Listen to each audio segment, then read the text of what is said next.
wanted to put an underline under those numbers because we hear so many numbers. You know, you're talking about the natural disaster numbers. Right. So let's think about that. The record that was just set, that broke the record that was set in 2011. That broke the record that was set back in 2005. You notice a trend here? Yeah. You know, there is a gentleman who wrote a book now, it's been 10 years, Dr. James Hansen. And what he thought was too many of us were focusing on global warming as in a degree or two, as opposed to what that energy meant.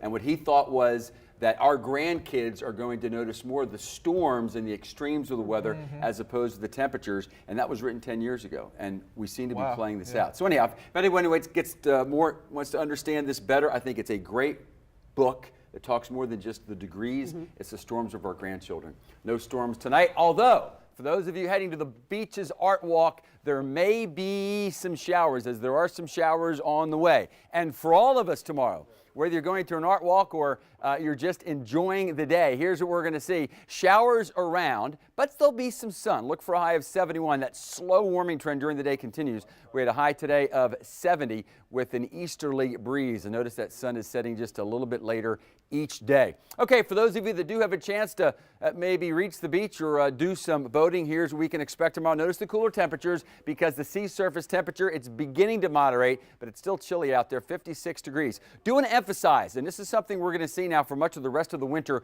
because of the fact the nearshore waters have chilled down so much that we're going to, under this scenario, they're going to have easterly winds of 20 knots. That's going to be from the Gulf Stream east because of the warmer waters near shore. Those winds will be lighter. Something to think about for those of you maybe not thinking so much about tomorrow, but more for the weekend. Okay, so let's take you through the night tonight. A lot of clouds, some breaks though. That's why you might be able to see the waning moon, and the more intense colors indicate where the heavier rains will be, and there will be frequent downpours coming ashore down south. That is, think I-4 corridor south, but there'll be a few showers coming ashore here under this very moist environment, and we're going to keep this through Wednesday. So again, there will be some showers around tomorrow. There will be some fog during the morning. There'll be some sea fog that could linger along the beaches off and on through the day, but there will also be a few glimpses of sun, and maybe most significantly, morning lows will be about 30 degrees warmer than they were all of last week. So let's take you through this week.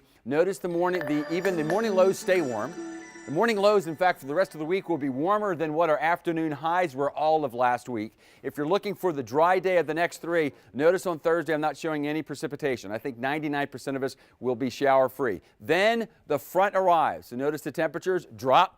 Saturday, really just a seasonable day. It will be drier air on the way. Sunday, we become polar, and then at least some of us will be dealing with freezing temperatures, probably inland areas, as we talk about on Monday and Tuesday. Specifically focusing on the weekend. So there's Saturday. There is Sunday. Polar air here. But what about for the folks up there in Pittsburgh? Well, up in Pittsburgh, it's going to be very polar. Temperatures there will be dropping down to near, well, they'll have there it is.